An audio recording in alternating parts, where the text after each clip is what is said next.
দেখো আমাদের রিভুর অবস্থা। মাম্মাম এখন কর্নাটক খাচ্ছে আর রিভুর চোখ দেখো, ওই দেখ হাত দিচ্ছে বোন, দেখ একবার, দেখো ড্যাব ড্যাব করে দেখছে।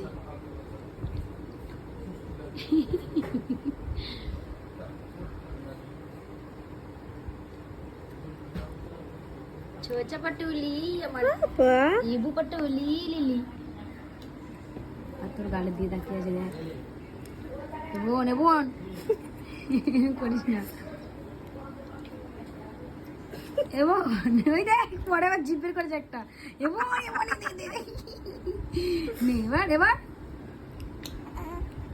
আবো তোমার দিচ্ছে না, দুধ করছে মাম্মাম, মাম্মাম দুধ করছে। ও বাবা, ও বাবা, আহা দেখ দাদাইরা আইসক্রিম খাচ্ছে, মাম্মাম খাচ্ছে, শুধু আমার পাপাকে দিচ্ছে না।